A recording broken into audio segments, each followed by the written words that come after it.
Hello my dear student, welcome to my YouTube channel chemistry tuition classes. एक बार फिर से हाजिर हूँ मैं आपके बीच में ऑर्गेनिक केमिस्ट्री का 37वां वीडियो लेकर। देखिए, आज के वीडियो में हम लोग रेजोनेंस के दो स्पेशल केस को डिस्कस करने जा रहे हैं। अभी तक हमने 4 केसेस डिस्कस किए जिसमें हम लोग डीलोकलाइजेशन ऑफ पाई इलेक्ट्रॉन कर रहे थे। आज हम लोग रेजोनेंस के वो केसेस पढ़ेंगे जिनमें पाई इलेक्ट्रॉन नहीं होता है, लेकिन फिर भी हमको रेजोनेंस देखने को मिलता है, इसीलिए इनको हम स्पेशल केसेस बोलते हैं। अगर किसी एटम के पास वैकेंट डी ऑर्बिटल है, अगर किसी एटम के पास क्या वैकेंट डी ऑर्बिटल है और वो किसी नेगेटिव चार्ज वाले एटम के साथ डायरेक्ट अटैच हो जाता है, तो वैकेंट डी ऑर्बिटल की वजह से जो नेगेटिव चार्ज वाला एटम है उसके इलेक्ट्रॉन डी ऑर्बिटल की वजह से क्या हो जाते हैं, डीलोकलाइज हो जाते हैं। ठीक है ना। इसीलिए इस टाइप के रेजोनेंस को हम लोग डी ऑर्बिटल रेजोनेंस भी बोलते हैं, क्योंकि यह रेजोनेंस डी ऑर्बिटल की वजह से होता है। जैसे फॉर एग्जांपल, मैंने यहाँ पर दो ये कंपाउंड लिए, कंपाउंड बोल दीजिए, स्पीसीज बोल दीजिए, व्हाटएवर, ठीक है। यहाँ पर फ्लोरीन है, फ्लोरीन मतलब 9। अगर हम इसका इलेक्ट्रॉनिक कॉन्फ़िगरेशन देखें तो 1s2 2s2 और 2p5। ठीक है। क्लोरीन की बात करें, क्लोरीन मतलब 17, 1s2 2s2 2p6 3s2 3p5। ठीक। देखिए, इसमें 2 सेल हैं और हमको पता है सेकेंड सेल में 2 ही सबसेल होते हैं, s और p। जबकि इसमें थर्ड सेल स्टार्ट हो गया और थर्ड सेल में 3 सबसेल होते हैं, s p d, यानी इसका मतलब इसमें 3d भी होगा, लेकिन वो वैकेंट होगा। वो क्या होगा?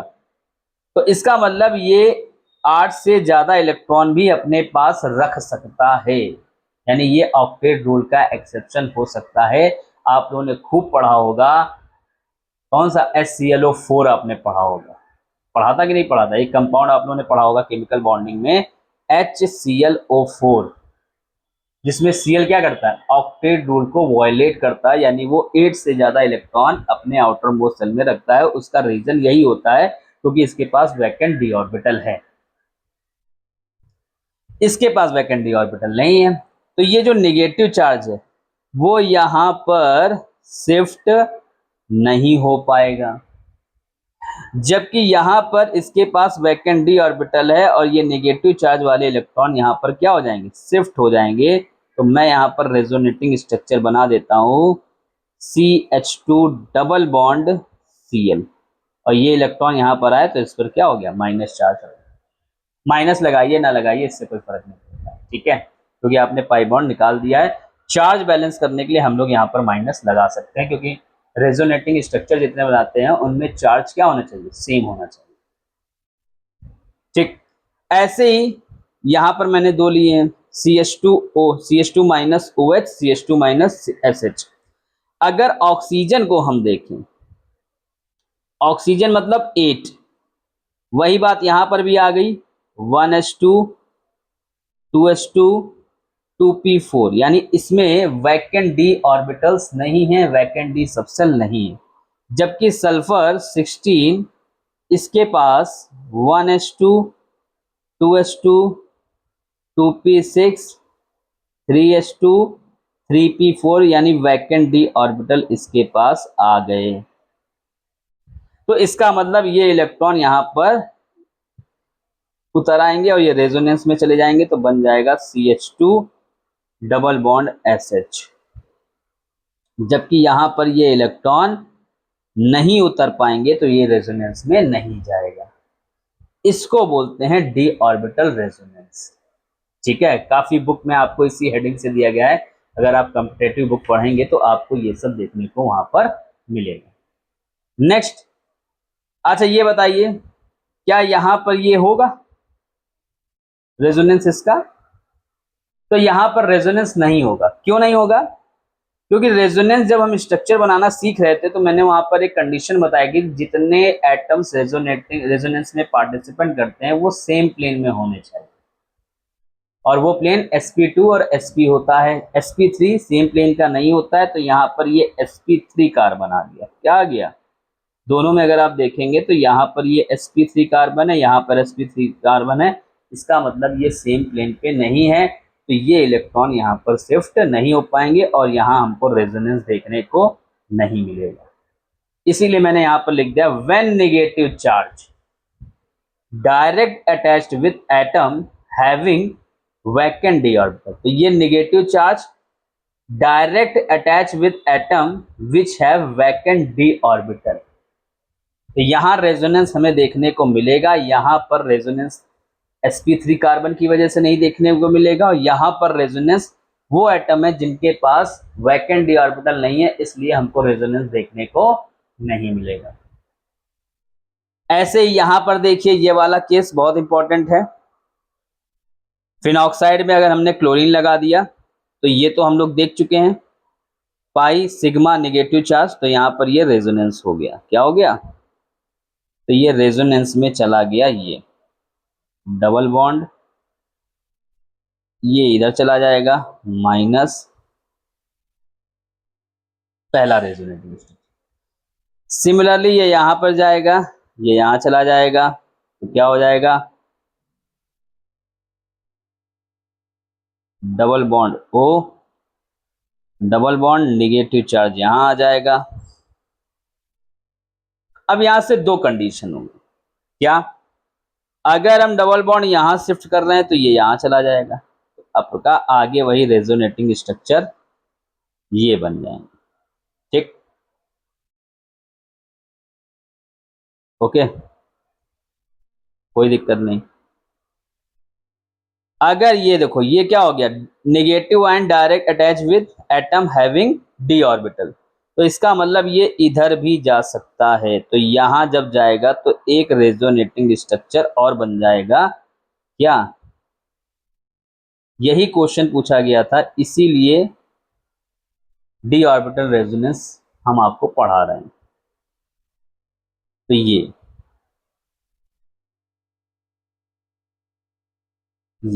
एक रेजोनेटिंग स्ट्रक्चर ये आ गया। बाकी जैसे बन रहे थे वही बनेंगे। ये यहां गया, ये यहां चला गया।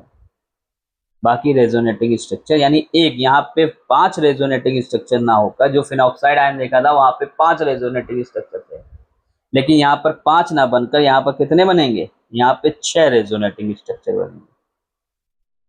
ठीक है, तो अगर हम हाइब्रिड बनाना चाहें यहाँ पर तो क्या बनाएंगे यार? पहली बात तो ये ओ, यहां पर भी डबल बॉन्ड आ रहा है और यहां पर भी डबल बॉन्ड आ रहा है। ठीक है, नेगेटिव यहां पर, नेगेटिव यहां पर, नेगेटिव यहां पर और नेगेटिव यहां पर भी जा रहा है। ये इसका हमको हाइब्रिड स्ट्रक्चर देखने को मिलता है। तो ये हम लोगों ने देखा डी ऑर्बिटल रेजोनेंस। ठीक है, ये स्पेशल टाइप का रेजोनेंस होता है जिसमें हमें पाई बॉन्ड के अलावा और इलेक्ट्रॉन हमको डिलोकलाइज होते हुए दिखते हैं। देखते हैं अगला टाइप। नेक्स्ट टाइप है रेजोनेंस का, जब अभी तक हम लोगों ने देखा कि नेगेटिव चार्ज के एटम के साथ में, नेगेटिव चार्ज के साथ में वो एटम आ रहे हैं जिनके पास वैकेंट डी ऑर्बिटल है। वही अगर हम बात करें पॉजिटिव चार्ज की, यानी कार्बोकैटायन की, वो डायरेक्ट अटैच हो जाए उन एटम के साथ जिनकी इलेक्ट्रोनेगेटिविटी ज्यादा है और उनके पास लोन पेयर ऑफ इलेक्ट्रॉन भी प्रेजेंट हैं, जैसे कि सल्फर, ऑक्सीजन, नाइट्रोजन और हेलोजेंस। केवल यही एटम्स, इनकी इलेक्ट्रोनेगेटिविटी भी ज्यादा है और इनके पास लोन पेयर ऑफ इलेक्ट्रॉन भी है। तो इन एटम, ये अगर एटम है और वो कहीं पर कार्बोकैटायन के साथ में क्या हो जा रहा है? कनेक्ट हो जा रहे हैं, तो वहां पर भी हमें रेजोनेंस देखने को मिलेगा। किसकी वजह से? लोन पेयर ऑफ इलेक्ट्रॉन की वजह से। जैसे पहला एग्जांपल देखा है, कार्बोकैटायन है, उसके डायरेक्ट अटैच है क्या? OH। तो OH में O हो नेगेटिव है, हाईली इलेक्ट्रोनेगेटिव है, और इसके पास लोन पेयर भी हैं। तो क्या करेगा? ये अपने लोन पेयर यहां पर उतार देगा, तो delocalisation of lone pair of electron होगा यहां पर जबकि यहाँ पर वैकेंट डी ऑर्बिटल नहीं है, ठीक है ना, बस ये हाईली इलेक्ट्रोनेगेटिव है और इसके पास लोन पेयर है। तो हमको जो रेजोनेटिंग स्ट्रक्चर देखने को मिलेगा CH2 डबल बॉन्ड OH, और यहाँ पर पॉजिटिव चार्ज आ जाएगा क्योंकि इसने इलेक्ट्रॉन उतार दिया है। ऐसे ये वाला केस भी आपको देखने को मिल जाएगा, यहाँ पर भी CH2 यानी कार्बोकैटायन के साथ में नाइट्रोजन है, तो ये लोन पेयर ऑफ इलेक्ट्रॉन यहाँ पे उतर जाएंगे और मिल जाएगा CH2 डबल बॉन्ड NH2। ठीक, आई बात सुन।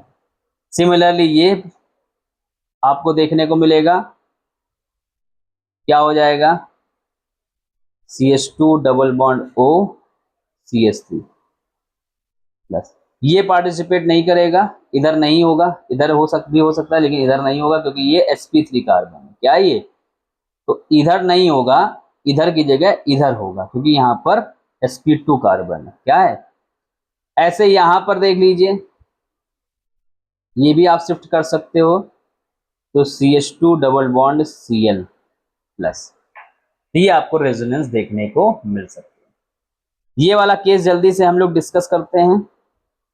पहली बात तो ये बेंजीन रिंग के साथ में कार्बोकैटायन, ये वाला केस हम लोग देख चुके हैं, तो वही वाला केस, ठीक है ना। ये क्या गया, पॉजिटिव चार्ज इधर गया, पाई इलेक्ट्रॉन इसकी तरफ, तो क्या हो जाएगा, तो पहला रेजोनेटिंग स्ट्रक्चर हमको मिलेगा डबल बॉन्ड CH2 और यहां आ जाएगा पॉजिटिव चार्ज,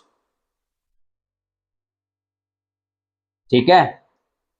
ऐसे ही हमको दूसरा मिला भाई pi sigma carbocation, pi sigma carbocation, हमको कॉन्जुगेशन जब तक ये मिलता रहेगा हम लोग बनाते रहेंगे। ये बन गया। अब देखो यहां पर, ठीक है, अब देखिएगा यहां पर, अब यहां पर देखिएगा ये लोन पेयर है और ये ऑक्सीजन किसके साथ में कनेक्ट हो गया, कार्बोकैटायन के साथ में। तो इसका मतलब यहां से अगर ये इलेक्ट्रॉन हम शिफ्ट करते हैं तो हमको एक रेजोनेटिंग स्ट्रक्चर और मिलता है, ठीक है ना, ये हमको रेजोनेटिंग स्ट्रक्चर मिल जाएगा, ठीक। और अगर हम ये वाला इलेक्ट्रॉन यहाँ पाई इलेक्ट्रॉन शिफ्ट करते हैं तो जैसे चल रहा था वैसे ही चलता रहेगा, ये हम लोग देख चुके हैं। तो यहाँ पर भी जो रेजोनेटिंग स्ट्रक्चर हैं वो 5 ना होकर क्या हो जाएंगे, 6 हो जाएंगे, यानी यहाँ पर 6 रेजोनेटिंग स्ट्रक्चर मिलते हैं, ठीक है। ऐसे यहाँ पर ये तो एक रेजोनेटिंग स्ट्रक्चर हमको और मिलेगा,